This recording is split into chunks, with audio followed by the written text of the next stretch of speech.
একটি দেশকে বদলাতে হলে অবশ্যই তরুণদের দরকার।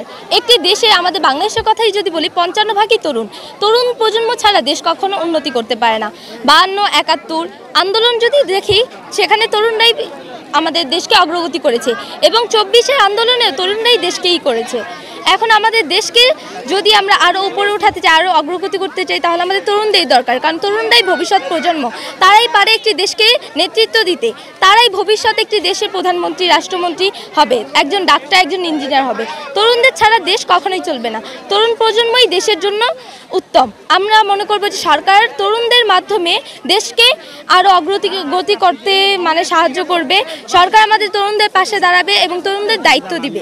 আজকে আমাদের স্লোগান ছিল এসো দেশ বদলাই পৃথিবী বদলাই। তো যেহেতু আমরা স্টুডেন্ট, পাশাপাশি RCY, তো আমরা দেশের সেবা করতে পারি। আমরা বিভিন্ন কাজে মানুষকে সাহায্য করে থাকি, যেমন রক্তদান, বিভিন্ন স্বেচ্ছামূলক সেবা। আর আমরা স্টুডেন্ট, দেশের জন্য কাজ করব, আমরা আমাদের স্বপ্ন পূরণ করব। কেউ ডাক্তার হবে, কেউ ইঞ্জিনিয়ার হবে। আবার আমাদের দেশের যে আইন শৃঙ্খলাগুলো রয়েছে সেগুলো আমরা মেনটেন করব।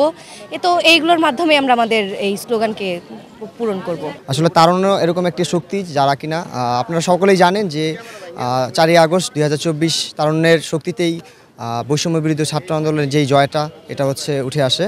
তো তারুণ্য এরকম শক্তি আমি আশা রাখি বা আমরা আশা রাখি তারুণ্য সব কিছুই করতে পারে। যদি দেখেন বর্তমানে হচ্ছে ক্রীড়ামন্ত্রী হিসেবে কিন্তু যে আছে এবং নাহিদ ভাই যেভাবে আছেন ওনারা কিন্তু তারুণ্যই, ওনারা হচ্ছে এখন স্টুডেন্ট। তো ওনারা যেভাবে কাজ করছেন বা যেভাবে দেশটাকে সামনে নিয়ে যাচ্ছেন, তো এভাবে হচ্ছে আমরা আরও অনুপ্রাণিত। আসলে বর্তমান বাংলাদেশের যে প্রেক্ষাপট, সেই ক্ষেত্রে দেশের উন্নতির পিছনে তরুণদেরই প্রয়োজন। তরুণরা যার যার অবস্থান থেকে যদি দেশের প্রতি দায়িত্বশীল হয় এবং নিজেদের যেই কর্তব্যগুলো, সামাজিক বোধগুলো, এগুলো যদি ঠিকঠাক মতো পালন করে, সেই ক্ষেত্রে দেশের উন্নতি সম্ভব। জুলাইয়ের গণঅভ্যুত্থানে আমরা দেখেছি তরুণরা কীভাবে ঝাঁপিয়ে পড়েছিল দেশের স্বাধীনতার জন্য। আমরা এই ত্যাগ কখনো ভুলতে পারবো না। এই তারুণ্যের উৎসব 2025 প্রত্যেক বছর এভাবে পালিত হোক। তরুণরা এগিয়ে আসুক সমাজ সেবাতে, যার যার অবস্থান থেকে যার যার কর্তব্যগুলো দায়িত্বশীলতার সাথে পালন করুক, সমাজের প্রতি তারা একটু চিন্তাশীল হোক।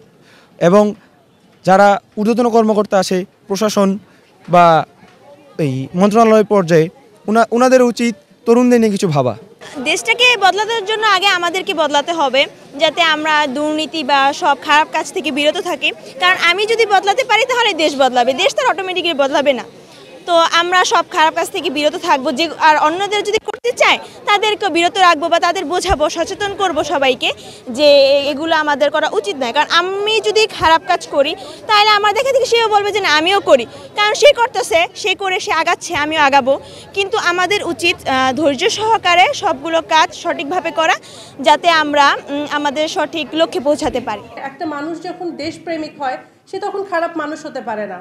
আর যখন সে খারাপ মানুষ হবে না, তখন সে প্রত্যেকটা ক্ষেত্রে সে ছাত্র হিসেবে যেমন ভালো করবে, সে যে কোনো পেশাজীবী হিসেবে যেরকম ভালো করবে, একইভাবে সেটা প্রশাসন হোক, সেটা আইন শৃঙ্খলা বাহিনী হোক, সেটা আমাদের আইনজীবীরা হোক, সেটা আমাদের পলিটিক্যাল যারা আছেন যারা হোক, প্রত্যেকে আমরা ভালো দেশপ্রেমিক হলে অবশ্যই আমরা ভালো মানুষ হব এবং প্রত্যেকেই যার যার ক্ষেত্র থেকে তার প্রপার যেটা করবার সেটা করতে পারবো। আমরা এই সময়টা কেন পার করেছি? আমরা আমাদের জায়গায় প্রপার ছিলাম না। প্রত্যেকের জায়গা থেকে আমাদের দায়িত্বটা সঠিকভাবে পালন করিনি দেখেই এই গত 15 বছরের একটা অবরুদ্ধ সময় চলে এসেছিল। আমরা সেটাকে রুখে দিয়েছি। আমাদের ছাত্র জনতা তাদের সাহস, তাদের ত্যাগ, তাদের তিতিক্ষা দিয়ে সেটাকে রুখে দিয়েছে। এখন সামনে শুধুই আমরা আলোর জন্য অপেক্ষা করছি। আমরা যে আলো দেখতে পেয়েছি সেই আলো ছড়িয়ে যাবে পুরো দেশে এবং সেই আলোতে বদলে যাবে আমাদের দেশ। সেই আলো ঠিকরে বের হচ্ছে আমার ছাত্র জনতা থেকে, আমার কনসিয়াস পিপল যারা এই সময়টাকে আমাদের কথা বলবার সুযোগ করে দিয়েছে। আমরা সকলে মিলে সেই আলোর দিকে এগিয়ে যাব এবং আমরা শুরু করব।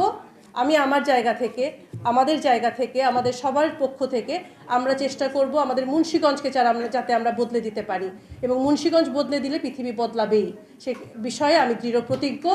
আমাদের সকলের শপথ হবে এইটাই, আমরা যে অবস্থানে আছি সেই অবস্থানে থেকে আমরা যাতে ব্যক্তি স্বার্থের ঊর্ধ্বে গিয়ে আমরা দেশের জন্য কাজ করতে পারি, আমরা দেশের জন্য কাজ করে যেতে পারি এবং নিজেকে দেশপ্রেমিক হিসেবে গড়ে তুলতে পারি।